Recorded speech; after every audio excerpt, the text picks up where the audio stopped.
돈에 집착하는 게 아니라 생존에 집착하는 겁니다. 그리고 그 생존 본능이 시장에서는 QLD, TQQQ 같은 레버리지로 튀어나옵니다. 사람들이 왜 그렇게까지 빨리 올라가고 싶어 하는지, 왜 평범하게 벌어도 불안한지, 왜 집밥 이야기만 나오면 눈이 뒤집히는지 그 이유를 오늘 끝내겠습니다. 지금 한국에서 중산층이라고 말하는 기준, 솔직히 중산층이 아니라 상위권입니다. 월급을 그 정도 받아야 중산층이라고요. 생활비를 그 정도 써야 평범하다고요. 순자산이 그 정도 있어야 애들 키우며 살만하다고요. 이게 얼마나 무서운 말인지 아십니까? 현실은 이미 상위 20%에 가까운 숫자를 그냥 중간이라고 착각하게 만드는 구조입니다. 그래서 다들 스스로를 하위층이라고 느끼는 겁니다. 돈을 못 벌어서가 아니라 기준선 자체가 하늘로 올라가 버렸기 때문입니다. 여기서부터 사람들의 뇌가 망가집니다. 열심히 하면 나아질 거라는 믿음이 흔들리면 사람은 두 가지로 갑니다. 하나는 포기입니다. 다른 하나는 과속입니다. 한국은 지금 과속을 선택한 사람이 너무 많습니다. 그리고 과속의 이름이 코인입니다.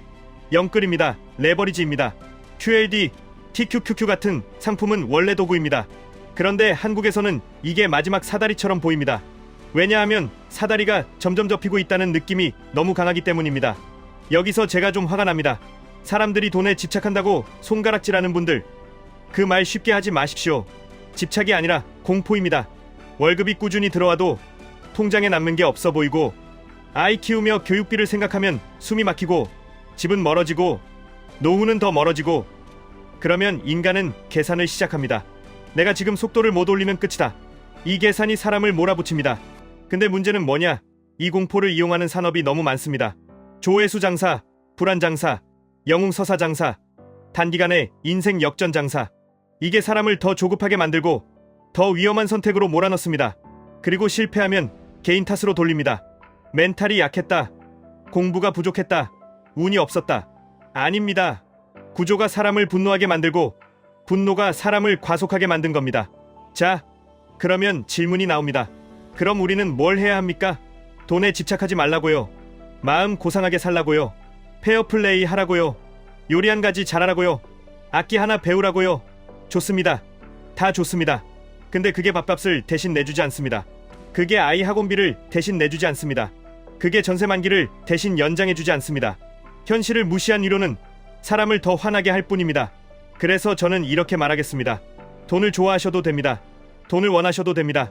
근데 돈에 끌려다니면 끝장입니다. 돈을 도구로 만들어야 합니다. 그리고 한국에서 돈을 도구로 만들려면 속도와 생존을 동시에 잡아야 합니다. 여기서 QLD와 TQQQ가 등장합니다. QLD는 체류 시간을 늘리는 도구입니다. 같은 방향을 보더라도 흔들림을 견딜 시간을 만들어줍니다. TQQQ는 속도를 붙이는 도구입니다.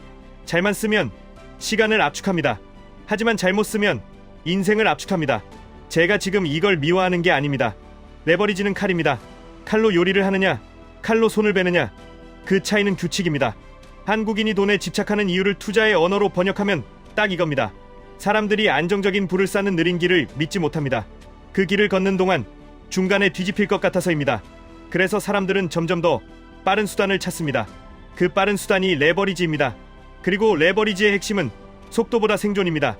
여기서부터 제가 아주 구체적으로 들어가겠습니다. 왜냐하면 대부분은 레버리지를 이야기하면서 정작 생존 규칙을 말하지 않습니다. 그게 사기입니다. 수익률만 보여주고 낙폭은 숨기고 기적 같은 한 달만 보여주고 지옥 같은 반년은 지웁니다. 그러니 제가 제대로 말하겠습니다. 첫째, 레버리지는 중심이 아니라 위성입니다. 중심은 현금 흐름입니다. 월급, 사업, 부업, 어떤 형태든 들어오는 돈이 먼저입니다. 이게 없으면 레버리지는 그냥 복권이 됩니다. 둘째, 레버리지는 분할로만 접근합니다. 한 번에 들어가면 한 번에 끝납니다. 셋째, 기준선은 감정이 아니라 차트입니다. 마음이 불안하다고 사는 것도, 마음이 들뜬다고 파는 것도 다 망하는 길입니다. 넷째, 수익의 목적은 자랑이 아니라 다음 기회를 만드는 현금입니다. 이걸 못 지키면 레버리지로 벌어도 다시 다 토해냅니다. 이제 QLD, TQQQ를 활용한 한국형 현실 버전으로 말하겠습니다. 한국은 대출이 많습니다. 생활비 압박이 큽니다. 변동성이 큰 시장에서 멘탈이 갈립니다. 그러니 더더욱 규칙이 필요합니다. 기본 뼈대는 이겁니다. QLD를 바닥으로 깔고 TQQQ는 타이밍 구간에서만 올립니다. QLD는 장기 체류, TQQQ는 가속 구간. 이게 핵심입니다.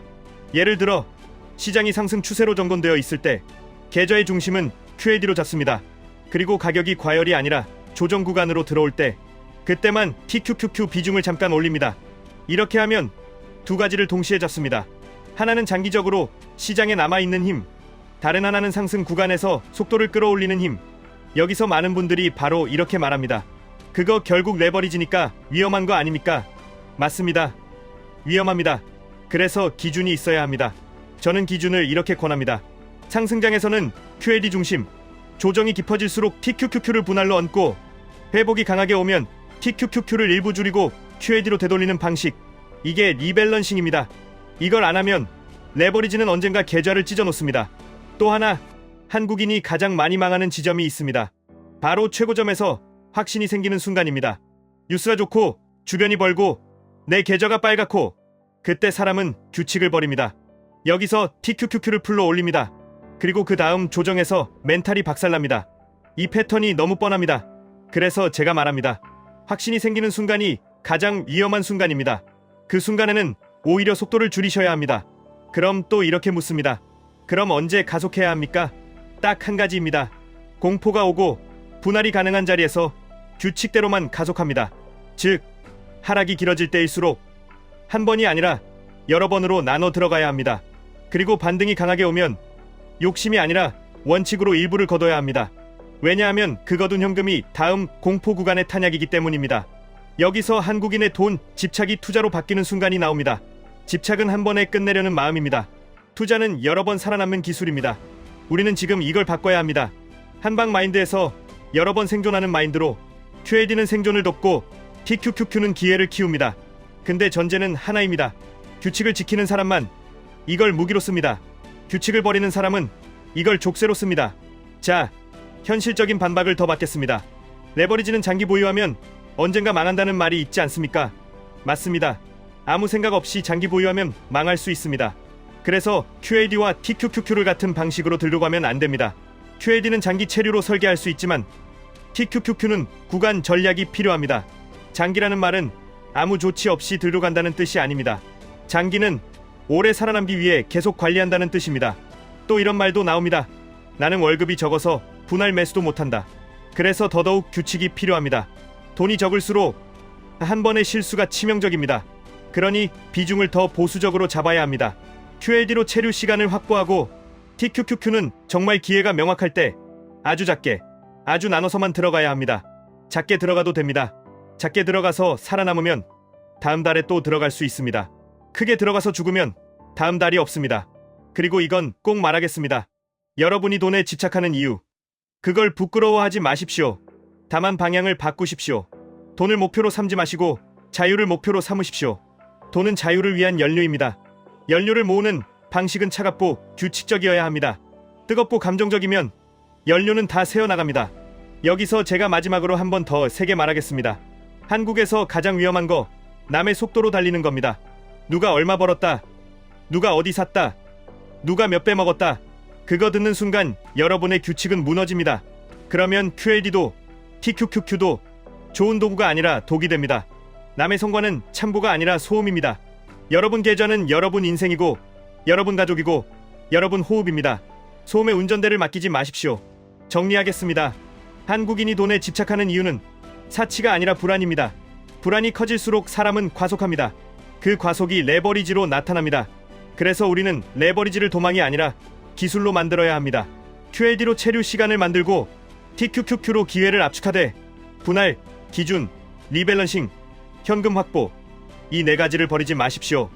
이 네 가지를 버리는 순간 레버리지는 여러분 편이 아니라 시장 편이 됩니다. 여러분, 막차는 뛰는 겁니다. 근데 뛰는 사람 중에서도 살아남는 사람은 따로 있습니다. 앞만 보고 미친 듯이 달리는 사람이 아니라 숨 쉬는 법을 알고 속도를 조절하고 넘어져도 다시 일어날 탄약을 남긴 사람입니다. 그 사람이 결국 도착합니다.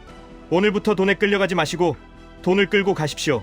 불안에 휘둘리지 마시고 불안을 규칙으로 가두십시오. 그래야 QAD도 TQQQ도 여러분 인생의 무기가 됩니다. 지금까지 1분 투자 하이젠버그였습니다.